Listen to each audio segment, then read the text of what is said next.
Alam nyo ba na sa isang iglap lang lahat ng alam natin, lahat ng pinaghirapan natin ay maaring mawala? Ngayon, hindi ito isa sa mga challenge videos ko kung saan namimigay ako ng pera. Ito ay mas seryoso. Pag-uusapan natin ang 5 pinakadelikadong sakuna na kayang tapusin ang ating sibilisasyon. Mula sa mga bagay na bumabagsak mula sa kalawakan hanggang sa mga panganib na tayo mismo ang gumawa. Titingnan natin kung ano talaga ang mga ito at kung gaano kalaki ang pinsalang kaya nilang idulot.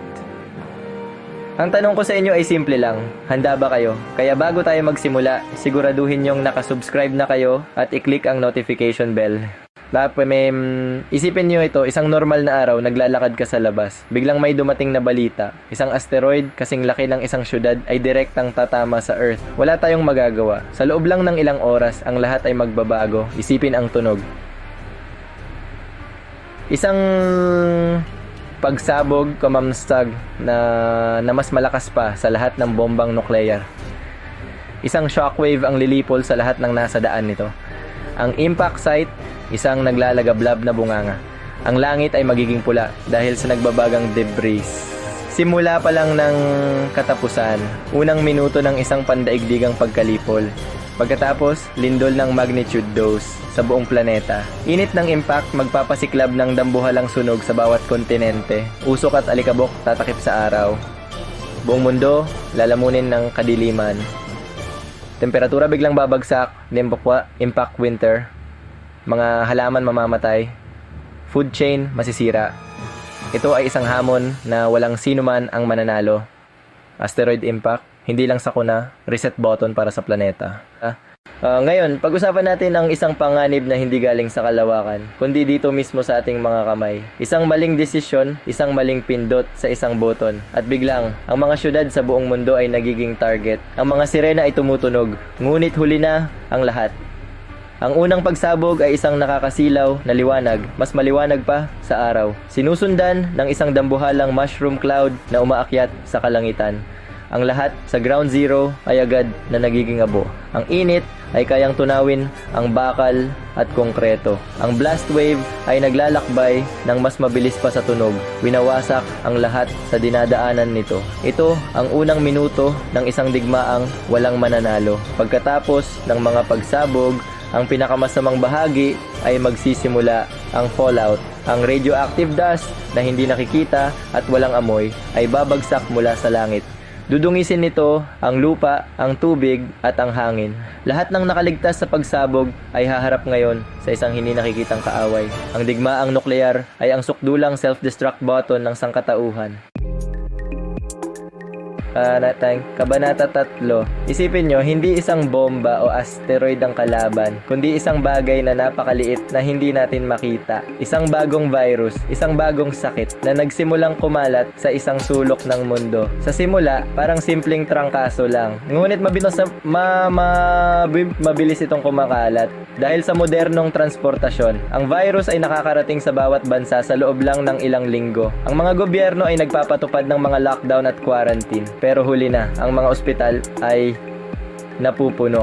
Walang sapat na kama, walang sapat na ventilator, walang sapat na doktor. Ang sistema ng kalusugan, ang pundasyon ng modernong lipunan ay unti-unting bumabagsak. Ang takot ay kumakalat ng mas mabilis pa kaysa sa virus mismo.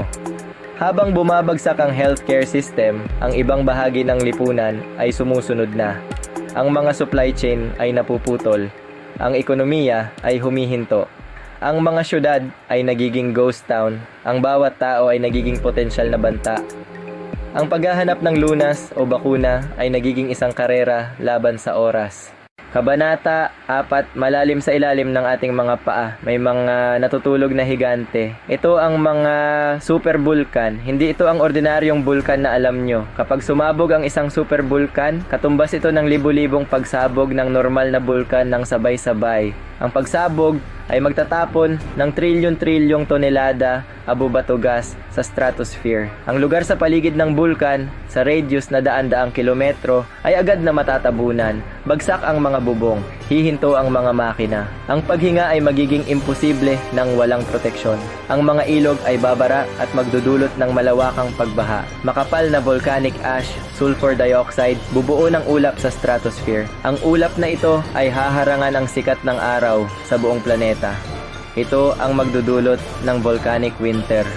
Global average temperature maaaring bumaba ng 5 10 degrees C.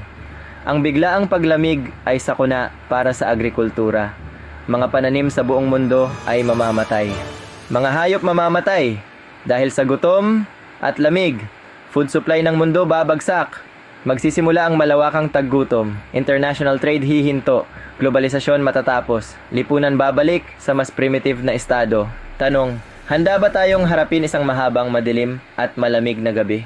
Kabanata 5. Isipin nyo na nakatira kayo malapit sa dagat isang magandang araw. Biglang, naramdaman nyo ang isang malakas na lindol. Pagkatapos ng pagyanig, nakita nyo ang isang bagay na hindi ka panipaniwala. Ang tubig sa dagat ay biglang umatras, inilalantad ang sahig ng karagatan.